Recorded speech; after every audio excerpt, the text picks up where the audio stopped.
નમસ્કાર મિત્રો, તાજેતરની અંદર વેનેઝુએલામાં એક જોરદાર ભૂકંપ થયો। આ ભૂકંપની અંદર લગભગ ઘણી બધી બિલ્ડિંગો ધરાશાયી થઈ અને હજારો લોકોના મોત થયેલા છે।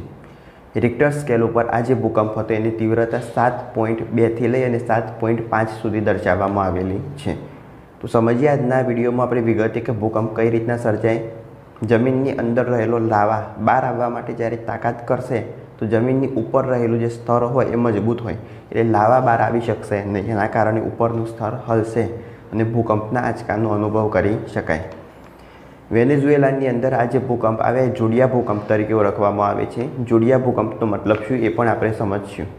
અને આની તરત જ 15,000 કિલોમીટર દૂર રહેલું જાપાનની અંદર પણ ભૂકંપ થયો, જેની તીવ્રતા 6.9ની હતી। તો શું વેનેઝુએલાના ભૂકંપ અને જાપાનના ભૂકંપ વચ્ચે કોઈ સંબંધ હતી?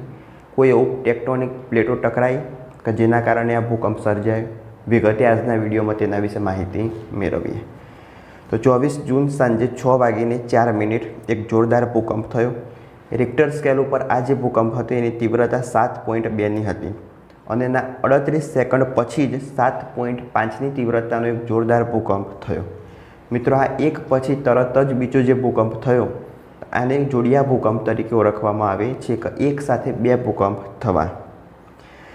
એની 26 મિનિટ પછી જાપાન કે જે વેનેઝુએલાથી 15,000 કિલોમીટર દૂર આવેલું છે તે જાપાનમાં પણ 6.9ની તીવ્રતાનો ભૂકંપ થયો અને સુનામીનું પણ ત્યાં આગળ જોખમ હતું।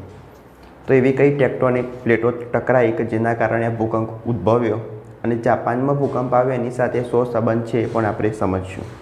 તો સમજીએ પહેલાં જોડિયા ભૂકંપ એટલે શું અને તે વધુ ઘાતક શા માટે છે।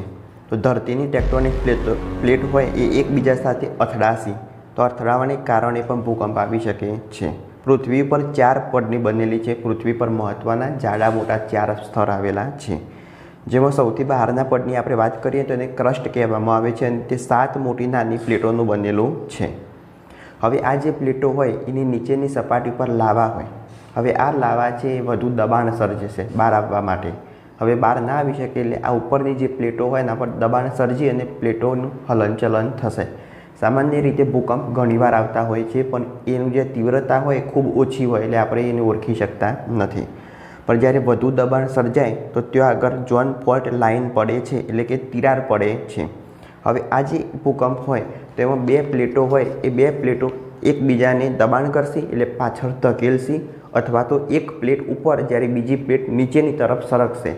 હવે આ રીતનું જ્યારે ભૂકંપ હોય ત્યારે ઉપરની તરફ પ્લેટો સર્જાશે જેના કારણે પહાડોનું નિર્માણ થઈ શકે છે। આપણે સમજીએ તો એશિયા અને યુરેશિયાની જે પ્લેટો ટકરાઈ હતી એના કારણે અત્યારે હિમાલયનું જે નિર્માણ છે આપણે જોઈ શકીએ છીએ કે બે પ્લેટો ટકરાવાને કારણે હિમાલયનું નિર્માણ થયેલું હતું।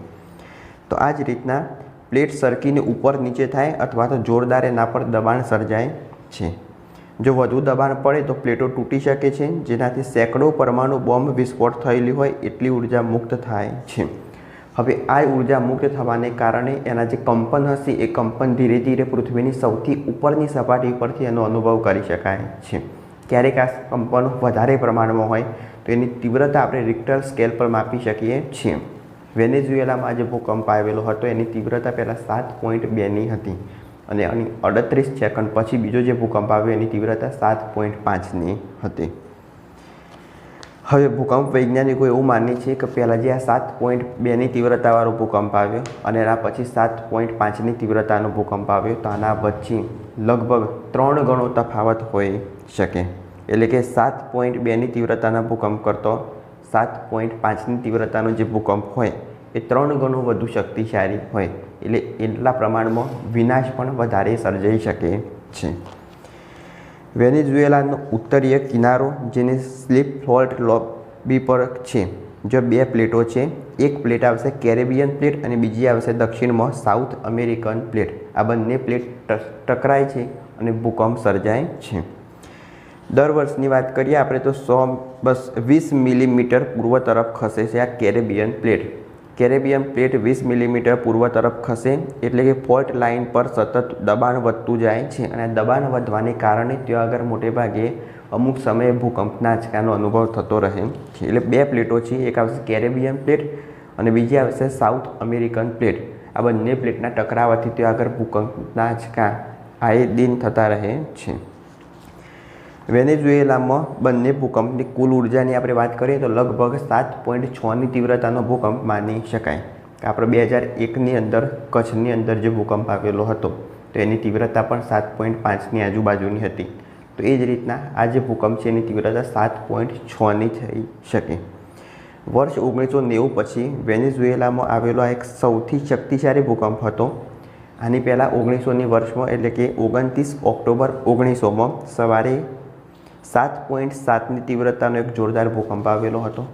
હવે 1900ની સાલ એટલે એ સમયે એટલી બધી કોઈ ટેકનોલોજી હતી નહીં કે કેટલા લોકો એમાં એક્ઝેક્ટ મૃત્યુ પામેલા હતા એનો કોઈ સત્તાવાર આંકડો નહોતો. પણ તેમાં 21 લોકોના મોત થયા હતા, 50 લોકો ઘાયલ થયા હતા અને 300 જેટલી ઇમારતો ધરાશાયી થઈ હતી એવા એક સમાચાર હતા. અમેરિકાની સંસ્થા દ્વારા આ સમાચાર બહાર પાડવામાં આવે છે. એ સમયે ટેકનોલોજી ન હોવાથી કોઈ નક્કી આંકડો બહાર પાડવામાં આવેલો ન હતો.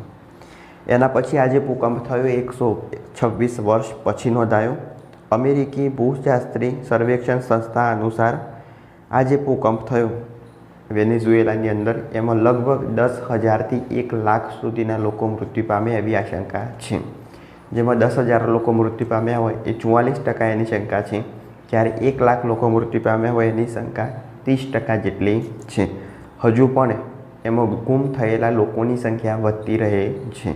પહેલાં ગુમ થયેલા લોકોની સંખ્યા લગભગ 300-400ની આસપાસ હતી, પણ જેમ સમય થયો એમ અત્યારે ગુમ થયેલા લોકોની સંખ્યા 39,000ની આસપાસ પહોંચેલી છે. તો એ સમયની મિત્રો આપણે વાત કરીએ તો આ ભૂકંપમાં કેટલા લોકો મૃત્યુ પામ્યા અને કેટલી બિલ્ડિંગો ધરાશાયી થઈ એના આંકડા કઈ રીતના નક્કી કરવામાં આવતા હતા. તો ભૂકંપની તીવ્રતા ઉપરથી સાથે જે વિસ્તારમાં ભૂકંપ આવ્યો હોય એ વિસ્તારમાં કેટલા લોકો રહેતા હતા, તો આવા અલગ અલગ ડેટા છે એ મેળવી અને એના ઉપરથી નક્કી કરવામાં આવતું હતું કે આટલા લોકોના મોત થયા હશે અને આટલી વસ્તી ત્યાં આગળ નાશ પામી હશે, આટલી બિલ્ડિંગો ધરાશાયી થઈ હશે. તો આ માહિતી એ રીતના મેળવાતી હતી. હવે જોઈએ વેનેઝુએલામાં આ જે ભૂકંપ આવ્યો એ દિવસે રાષ્ટ્રીય રજા હતી. ભૂકંપના દિવસે આખા દેશમાં રાષ્ટ્રીય રજા હતી. રજાનું કારણ એ હતું કે 1821માં સ્પેન વિરુદ્ધ આઝાદી હતી એની વર્ષગાંઠ હતી. એટલે એ દિવસે લોકો ઘરે હતા, ઘરે ફીફા વર્લ્ડ કપ જોઈ રહ્યા હતા અને એ સમયે આ ભૂકંપ થયેલો હતો. શાળા અને ઓફિસો બંધ હતી. ભૂકંપના કેન્દ્રની વાત કરીએ તો બંને ભૂકંપ એ વેનેઝુએલાની રાજધાની કરાકાસથી લગભગ 290 કિમી પશ્ચિમમાં આવ્યા હતા અને અત્યાર સુધી 235 લોકોના મોતની પુષ્ટિ થઈ છે અને 4300થી વધુ લોકો ગુમ છે.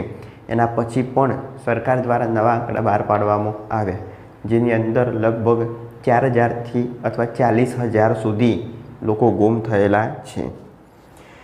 વાત કરીશું હવે બચાવ કામગીરી કેવી રીતના હાથ ધરવામાં આવેલી છે. તો UN એટલે કે યુનાઇટેડ નેશને બચાવની ટીમો મોકલેલી છે. સાથે જ ઇમરજન્સી રાહત ફંડમાંથી $1.5 કરોડ ભંડોળ જાહેર કરવામાં આવેલું છે. અમેરિકાએ મેડિકલ અને બચાવ ટીમો મોકલેલી છે. સાથે 1,400 કરોડ રૂપિયાની પણ મદદ મોકલી છે.